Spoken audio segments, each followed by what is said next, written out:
या समाजाला आरक्षण असून सुद्धा ओबीसी दिलं गेलं नाही, म्हणून हा प्रचंड मोठी वेदना आहे. याला राज्य सरकारनं, मुख्यमंत्र्यानं याला गर्दी समजू नाही, तर याला वेदना समजावी. गोरगरिबांच्या लेकरांची वेदना आहे. आरक्षणासाठी वाटोळं होतं आहे लेकराचं पूर्ण. म्हणून या गरीब मराठ्यांचे लोक मुंबईत आलेत. सर्वसामान्य मुंबईकर आणि श्रीमंत मुंबईकर सगळ्या जाती धर्माचे लोक आमच्या गरीब मराठ्यांची सेवा करत आहेत. काय याचा आर्डर माग भंगार गोळा झाले कामान धामाचे नसते आर्ड ते सारखं.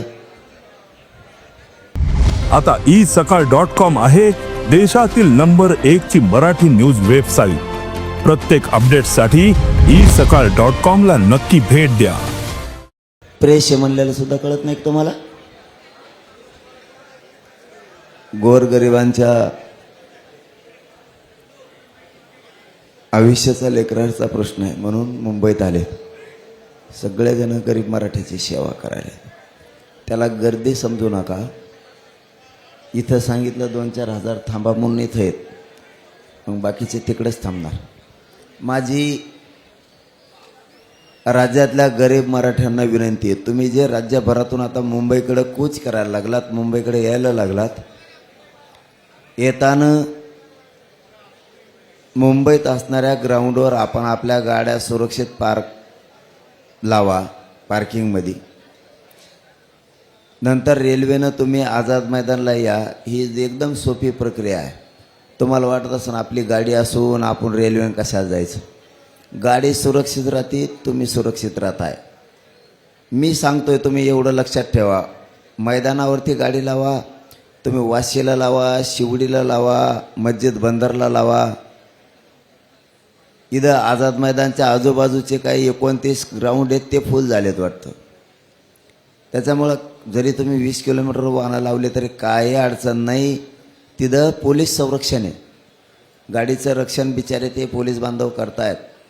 तुम्ही 5 रुपयात आझाद मैदानला येता म्हणजे उलट तुम्ही टेन्शन फ्री होत आहे. तुम्ही दिवसभर बी रात्रभर बी इकडे राहिले तरी रेल्वेनं कधीही तुम्ही लांबपर्यंत जाऊ शकता, हे समजून घ्या. काही भावांना आपल्याला वाटतं आझाद मैदानला आंदोलन सुरू आहे आणि आमच्या गाड्या वाशीला कमून इतक्याला. उलट इथं लावायला जागा नाही, तुम्ही तिथं लावल्यात तुमची गाडी सुरक्षित राहते आणि तुम्ही इकडं मुंबईत फिरताय. मग ही गोष्ट सगळ्यांनी समजून घ्या.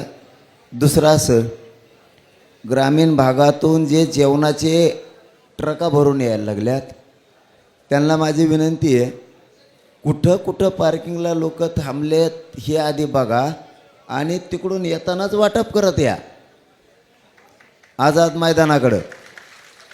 तुम्ही वाशीला वाटप करा, चेंबूरला वाटप करा, महानगरपालिकेसमोर करा, तुम्ही शिवडीला करा, तुम्ही त्याच्यानंतर त्या मस्जिद बंदरला करा.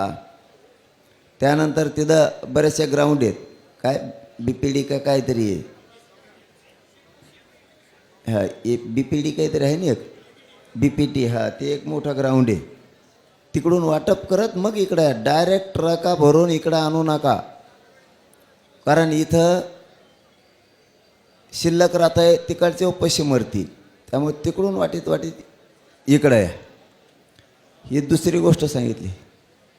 माझी तिसरी गोष्ट आहे, इथं जे अन्नछत्र सुरू केलेत ना, हे विशेष महाराष्ट्रातल्या लोकांनी आणि इथल्या मुंबईतल्या लोकांनी आणि आपण आंदोलकांनी समजून घ्या. अन्नछत्र सुरू केलेलं एक जणांनी केलेलं आहे, त्याच्या जीवावर कोणी पैसे कमवू नका. मी मीडियात नाव घेईना, परत म्हणताना हे काय झालं. अन्नछत्र एकाने सुरू केलं आहे, पैसे मागवतोय तिसरा. असले नालायकपणा करून गरिबाचं रक्त प्यायचं बंद करा तुम्ही. मी क्लिअर सांगतो, मी नाव घेईन, माझ्या जवळचा असो नाही तर लांबचा असो, तुम्ही माझ्या संग गाडी घेऊन पळताय म्हणून का तुम्ही पैसे जमा नाही करू शकत. तू आता बहुत किती पैसे झाले डिझेलचे फिरलेले ते आम्ही सगळे मराठे जमा करून देतो. कारण मी कोणाला बोलतो त्याला कळतंय, कारण त्याने लोकसभेत सुद्धा पैसे खाल्लेत हे मला माहिती आहे. आता बी रेनकोटच्या नावाखाली पैसे गोळा करीत असला तर हे जमणार नाही मला. रेनकोट एका माणसाने वाटप केलेत, मला इथं रेनकोट वाटायचं असं म्हणून ते कोणत्या लोकांकडून पैसे जमा करतोय. भिकार धंदे बंद करतो. तूही माया नजरेत इज्जत आहे, तुला क्लिअर सांगतो. नाही मी नाव घेईन पुराव्यासहित. लोकसभेला तो कोणाकडून पैसे घेतले याचं बी नाव घेईन, आणि आता रेनकोटचे कोणाचे पैसे जमा केले ते बी घेईन. मी सोडून दिलं तर तुला, मला बोलायला लावू नको. तू माझ्या जवळचा असतील लांबचा असतील मला देणं घेणं नाही. गाडी घेऊन पळतो, तुला काय घेऊन पळ मानलेलं नाही. तू माझ्या लय जीवाचा विश्वासाचा म्हणून घेऊन पळतो, आणि डिझेल टाकून पळतो म्हणजे विश्वासाचा घात होऊन द्यायचा नसतो. मी जातीसाठी कसं विश्वास कमीतोय. तो डिझेल किती झाला आत्तापर्यंत या गाडीचं भाडं सांग, 1 मिनिटात महाराष्ट्रातल्या मराठ्याला द्यायला लावतो तुला. महानाव खराब होतं तुमच्या असल्या नालायकपणामुळं. म्या मागायला लावले का असं होतं ते. आणि महाराष्ट्रातल्या मराठ्याला सांगतो आता, 1 रुपया सुद्धा कोणाला द्यायचा नाही. तुम्ही दिले असले तर आज रात्रीत तुमचे पैसे माघारी मागा. समजलंय का? महाराष्ट्रातल्या मराठ्यांना या पत्रकार परिषदेच्या आणि पत्रकार बांधवाच्या माध्यमातून जाहीर सांगतो, जेवणाला कोणाला छत्र्या वाटायच्या असतील, कोणाला रेनकोट वाटायचे असतील, वाटेव म्हणा आम्ही 1 रुपया देत नाही तुला. आणि आम्हाला रेनकोट छत्र्याची गरज नाही, आम्ही आमचा पावसात झोडपू. हे दुकानदार तर बंद केलेत. मी समाजाच्या जीवावर फाळके हाणणारे हे बंद करून टाकलेत. यांना समाजाच्या जीवावर पैसे कमायचेत, मी तेच बंद केलेत. पण यांचा हळूहळू माझ्या संग राहून काहीच सुरू आहे. तर मी भाजदेशी नाव सांगून दे, तू इतका देवारा होईन. तुला वाटतं सण मी दादा आहे फादा आहे. इथं लोक पायाखाली ढोपरीत असते धरून. दादा नाही फादा नाही काही नाही. मग आम्ही इज्जत देतो ते सांभाळ. तुला पुन्हा एकदा सांगतो, आम्ही इज्जत देतो ते सांभाळ. सगळ्याला पोटभर ताकदवर असतात तेवढे, असं काय नाही. कोण दादा नसतो काय नसतो, फक्त इज्जत करीत असतात प्रत्येकजण प्रत्येकाला खंबीर असतो. मग कुणी लेचं पेचं नसतं इथं, हे ध्यानात ठेवायचं सगळ्यांनी. पुन्हा एकदा सांगतो शेवटचं, महाराष्ट्रातल्या मराठ्यांनी कोणालाही पैसे द्यायचे नाही. आपण आपलं काय करायचे, गरिबाची सेवा तुम्ही येऊन करा, किंवा तिकडून पाठवलं तर येताना आता ट्रका लोक भरून आणायला लागले. कुणी सांगत आहे का नाव? उगाच पैसे काढी देत काय करतात. समाज मोठा करायला दिला सोडून आणि छापायचंच बघत आहे. आम्हाला वाटलं लई इमानदारी पळत होतं काय नू. आणि शेवटचा मुद्दा, उद्यापासून मी आता काल आज पाणी पिलो, उद्यापासून पाणी पिणी सगळं उपोषणाचं मी बंद करणार. सरकार मागण्याची अंमलबजावणी करत नाही, त्याच्या लक्षात येत नाही आहे. त्यामुळं उद्यापासून मी पाणी बंद करणार आहे. आमरण उपोषण कडक सुरू करणार. उद्यापासून पाणीसुद्धा बंद. आणि 5वा मुद्दा, मराठा समाजाच्या एकाही पोरानं दगडफेक अमुक तमुक करायचं नाही. समाजाला खाली मान घालावं लागेल असं एकही पाऊल कोणी उचलायचं नाही. सगळ्यांनी शांत राहायचं. यांना किती आपल्यावर अन्याय करू द्या, अत्याचार करू द्या, मला तुमच्याकडून शांतता पाहिजे. काही करून तुम्हाला मी आरक्षण देणार आहे, त्याशिवाय मुंबई सोडणार नाही. ह्यो शब्द आहे माझा तुम्हाला. फक्त तुम्ही शांत राहा. शांत बस.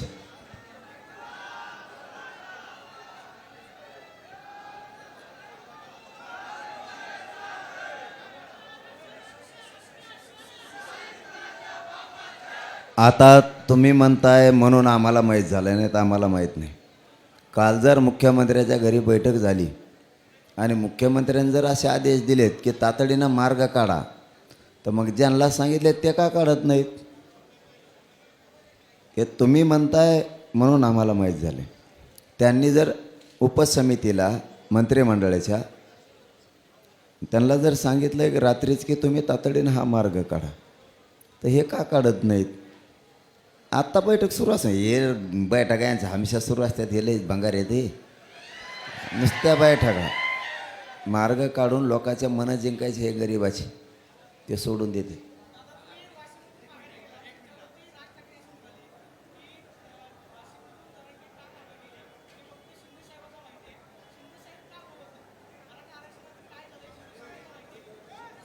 काय ते कालच विषय झाला ना त्या राज ठाकरेचा आणि त्याचा बार बार काय काढे काल बोललो ना पुन्हा बोललं का खरं बोला खोटं बोल नका कालचाच विषय आहे ना हा मग काल बोललो ना त्याच्यावर काल बोललो मी त्याचं मी म्हणणं माझं राज ठाकरेंच्या याच्यावर कालच सांगितलं की समाजाचं राज्यातल्या म्हणणं आहे की दोघं भाऊ चांगले आहेत ते ब्रँड चांगला आहे पण ह्यो विनाकारण मराठीच्या प्रश्नाच्या मध्ये पडतो त्याला आम्ही कधी विचारलं का तुला 11 ते 13 आमदार निवडून दिले आणि ते पळून गेले त्याच्यानंतर तू आमच्या मराठवाड्यात का म्हणाला आम्ही तुला विचारलं का तू काल पुण्यात का म्हणाला तुला विचारलं का तो हे नाशिक सासरवडी तू 50 बाऱ्या नाशिकला कमवून येतो आम्ही तुला विचारलं का एक दिवस लोकसभेला सुद्धा तो हा गेम केला त्याच फडणवीसनं त्याच्यानंतर विधानसभेला तो पोरगं पाळलं त्यांनीच तरी तो त्याच्याच दुरण वडितो तो पोरगं पाडलं हे म्हणजे हे राज ठाकरे म्हणजे असं आहे हे मनाला भुकालेलं पोरगं आहे त्याच्या घरी नुसतं फडणवीस चहा पिऊन गेला की सगळा पक्ष बरोबर झाला तरी त्याला चालतो असलं आहे ते कुचक्या कानाचं म्हणतात आमच्या खेड्यात कुचक्या कानाचं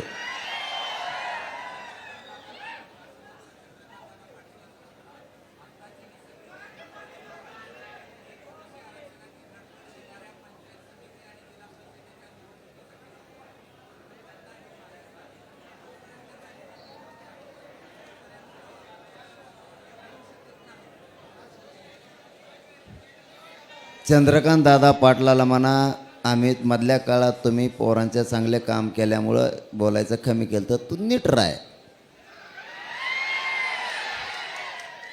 तू उपसमितीचा अध्यक्ष होता तोच व्हॅलिट्या रोखल्या होत्या हे आम्हाला माहिती आहे मराठीच्या शा खाऊ नको इथून पुढं बोलू नको चंद्रकांत पाटलाला म्हणा नाही तो हा नीटोबा मराठी काढतील मग कारण या चंद्रकांत पाटलानेच आमच्या व्हॅलिट्या रोखून धरल्या होत्या मुख्यमंत्र्याच्या सांगण्यावर हे आम्हाला चांगला माहिती त्यामुळे इथून पुढं वचवच करू नको कारण तो काय लांब नाही कोल्हापूर म्हणजे तो आमच्याच घराण्याच्या कासाट्यात आहे हे ध्यानात ठेव मग आता चंद्रकांत पाटलाला काय अक्कल रे बोंगरी ते त्याचं विचारता 50 बारे त्याला अक्कल असते ठुलं असतं का त्याच्यामुळे त्याला काढून टाकलंय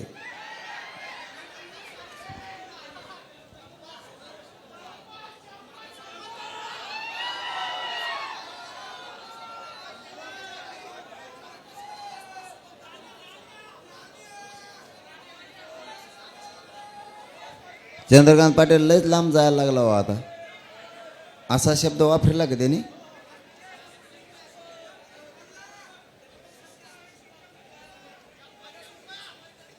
नाही चंद्रकांत पाटलाने असा शब्द वापरला का नक्की मला खोटं सांगू नका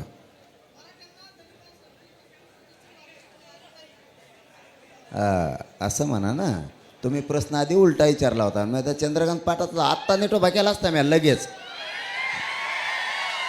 ते तसा प्रश्न आहे तेच म्हणलं प्रश्नात कारण तो काय बोलतो महबारीक देणं असतं हां तो तसा नाही बोलून जर अंगावर आलं त्याच्या तर त्याला महाराष्ट्र सोडून द्या पण दिल्लीत राहायची पंचायत होईल ह्या शब्दामुळे एका राजकारणाचे शब्द बोलावेत पण कोणचा शब्द बोलायचा आणि कोणचा नाही बोलायचा तो समाजाच्या अस्मितेचा असतो मराठ्याचा मला माहीत होतं तो शब्द तो बोलणार नाही हां तो जर बोलला ना त्याचा गेमच वाजवी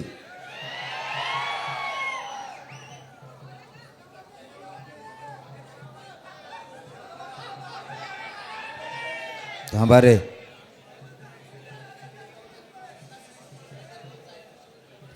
तुम्हाला काय करायचं करा आम्हाला देणं घेणं नाही ओबीसीत मराठा आहे ओबीसीतून आरक्षण पाहिजे त्याशिवाय मी आणि मराठे मुंबई सोडित नसतेत आणि याच्या पुढचं सांगतो तुम्हाला शनिवारी रविवारी महाराष्ट्रातला मराठा घरी नसतो तुम्ही स्वतः कॅमेऱ्यावर बघणार आहे हे पण ध्यानात ठेवा म्हणा ती दिवस उगू देऊ नका कारण आम्ही एकदा इकडून सांगितलं का शनिवारी या म्हणून रविवारी या तर तुम्हाला सांगतो मुंबई तर सोडाच पण इथून 100 200 किलोमीटरवर मागं उभं राहावं लागतं.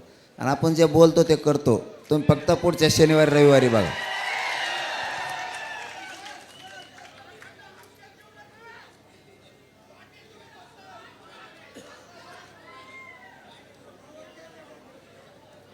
मग आता तुम्ही पत्रकारांनी विचारलं असेल ना, मग याच्यामुळे मी लबाड लोक व्यासपीठावर चढून देत नाही. ते मला इथं म्हणले आम्ही सोबत येतो, तुमची मागणी योग्य आहे. मग कोणाचं नाव घेऊन मग मोठं करण्यात मजा. चला जाऊ द्या, जे म्हणले असतील ते म्हणले असतील द्या सोडून. मी आहे ना खंबीर ओबीसीतून आरक्षण घ्यायला.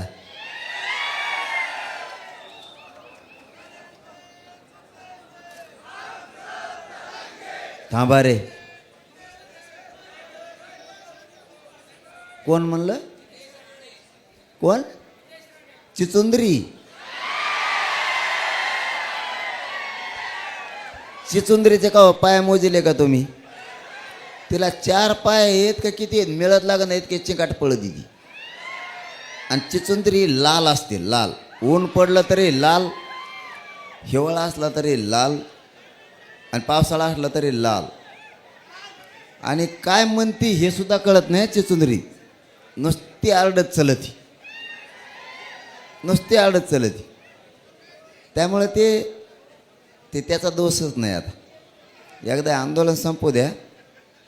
निलेश साहेबाला दादा सांगितलं होतं मी याला आवरा, एकदा आंदोलन संपू द्या, त्याच्यात बघतोच किती दम आहे मी. थांबा तुम्ही, पण ते सध्या नको. आता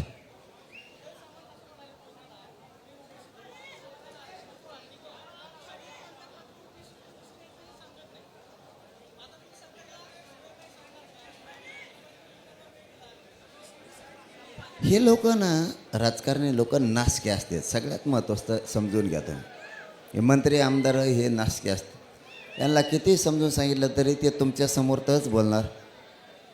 समजून सांगायला पाहिजे कसं आरक्षण द्यायचं. मग 2 वर्ष काय सांगितलं तुम्हाला? 2 वर्ष काय तुम्हाला नुसतं भातरायला ठुलतं का म्हशी? तुम्हाला म्हशी भातरायला येत होते का अंतरवाली? तुम्ही सगळ्याला सांगितलं समजून. यांचे ना नीच विचार आहेत बघा. लोकांना ना तळपायचं असे यांचे विचार आहेत. यांना सगळं सांगितलेलं आहे.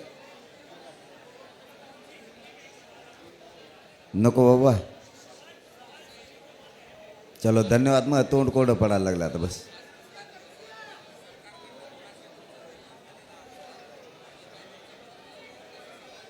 नाही नाही, काही मेसेज नाही, फिसेज नाही, काय नाही. बघू आम्ही कसं मिळायचं. आम्ही पुरे सज्ज झालेलो आहे. फक्त मराठ्यांना पुन्हा सांगतो, सगळ्यांनी तुम्ही शांत राहा. काही झालं आरक्षण तर घेणार आहेत, त्याच्यात दुमत. आणि ते पण ओबीसीतूनच घेणार, इकडून तिकडून. फक्त तुम्ही शांत राहा. सरकारलाही सांगणं आहे, तुमच्याकडं त्या टॅक्स लावायची एक लाईन असती, त्याच्यावर गाड्या लावू द्या. पोराला कमी पडतंय. आता 29 ग्राउंडवर लावलेत, कमी पडायले. तुम्हीच पत्रकार बांधव सांगतात हा, मला माहीत नाही. ते आपल्या साहेबांनी सांगितलं, कुंकड पळून गेले ती. फुटले काय आहे का? त्यांनी सांगितलं की सगळे पॅक झालं. मग आता टॅक्स लावतेत, हे लावतात. तिथं लावू द्या ना, गरिबाच्या लेकरात काय फरक पडतो? आणखीन बरेचसे स्टेडियम आहे तिथं कुठंतरी, इथं जवळ कुठंतरी हे माहीत नाही आपल्याला, इथं आसपास. ते बी ओपन करा. आराम करते लेकरं, गाड्या लावते. ते वानखेडे स्टेडियम एक हे, त्याच्यात गाड्या लावून वरती आराम करू शकते. तुम्हाला जेवढे असते तेवढे द्या. पण मराठ्याच्या पोराला सांगतो, मैदानावर गाड्या लावा, जेणेकरून गाड्या सुरक्षित राहतील. म्हणजे तुम्हाला मुंबईत यायला ताण नाही.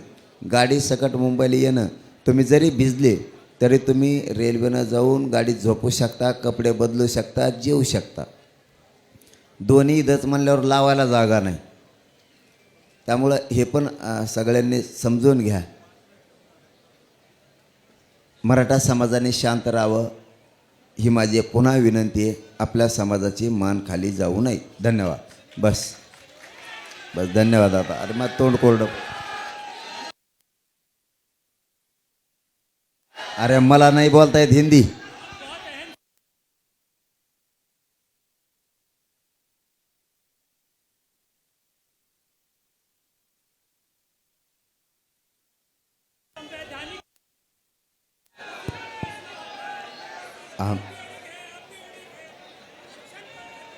आमची मागणी ही संविधानाला धरूनच आहे, सगळ्या सरकारला माहिती. सरकारी दस्तऐवज आहे, हैदराबादचं गॅझेटियर, सातारा संस्थानचं जे बॉम्बे गव्हर्नमेंटचं कायदे देशात लागू झाले हे इंग्रजकालीन दस्तऐवजावरच लागू झाले. तेच पुरावे दस्तऐवज आमच्या मराठ्यांचे कुणबीचे आहेत. मराठा आणि कुणबी एक आहे. याच्यासाठी 58 लाख नोंदींचा अहवाल सरकारजवळ आहे. त्यामुळं मराठा आणि कुणबी एक हा पण जे आर निघतोय. गॅझेटियरमध्ये गावनिहाय, तालुका आणि जिल्हानिहाय नोंदीची आकडेवारी आहे. म्हणजे मराठवाड्यातला मराठा हा कुणबी आहे असंच प्रत्येक गॅझेटियरमध्ये आहे. सगळ्या सोयऱ्यांची अधिसूचना काढली, तिची फक्त आता अंमलबजावणी करणं बाकीचं आहे. पोटजात उपजात म्हणून कुणबींची मराठ्यांची पोटजात उपजात म्हणून घेता येते. संविधानाच्या बाहेर ही मागणी नाही आहे. फक्त त्यांना द्यायचं जीवावर आलं आहे. पण आम्ही आता ही शेवट आरपारची लढाई आहे, निर्णायक टप्प्यावर आंदोलन आहे. मराठे आता घरी झोपायला तयार नाही आहेत. जसा वेळ मिळेल तसं मुंबईकडे निघाले. शनिवारी रविवारी यायचं तर आत्ताच यायला लागलेत. काही जेव्हा वेळ असेल तेव्हाच निघतात, रात्रीच यायला लागलेत. त्यांना वाटतं आपले पोरं मुंबईत जाऊन संघर्ष करायला लागलेत, लढायला लागलेत, आपण घरी झोपून काय करायचं. सगळे मुंबईकडे निघाले. ते शनिवार रविवारची वाट नाही बघायले. वेळ मिळाला की मुंबई, वेळ मिळाला की मुंबईकडे निघाले.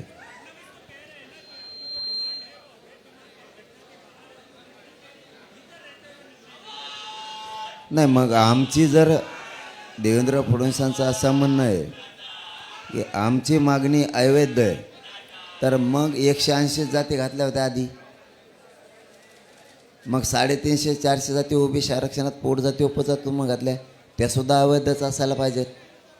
मंडल कमिशननं 14% आरक्षण दिलं होतं, ते आता 30% झालं. मग वरचं 16% सुद्धा अवैधच असायला पाहिजे. हे का डोळे गेले की त्यांचे. 50%च्या वर 52% कसं काय झालं. वरचं 2% सुद्धा अवैध ते उडवायला पाहिजे. ज्या जाती सदन झाल्यात त्या बाहेर काढायला पाहिजे होत्या. दर 10 वर्षाला त्यांनी त्याचा सर्वे करणं आवश्यक होतं. 50 वर्षात एकदा पण नाही केलं. हे पण अवैधच आहे. मग आमची मागणी तुम्हाला कायद्याला सोडून दिसती, आणि मग ते बाकीचं जे पोटजाती उपजाती घातल्यात त्या कायद्याला सोडून नाहीत का. मंडळनं तर 14% आरक्षण दिलं, तर वरचं घातलेलं कायद्याला सोडूनच घातलेलं आहे. मग 16% वरचं मराठीचं आरक्षण आहे.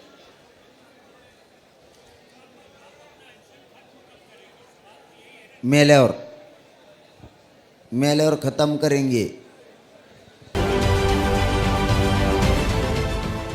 देश विदेशातील प्रत्येक घडामोडींचे लाईव्ह अपडेट मिळवण्यासाठी आता साम टीव्हीच्या सर्व सोशल मीडिया प्लॅटफॉर्मला लाईक, फॉलो आणि सबस्क्राईब करा. तसंच सर्व नोटिफिकेशनसाठी बेल आयकॉन प्रेस करायला विसरू नका.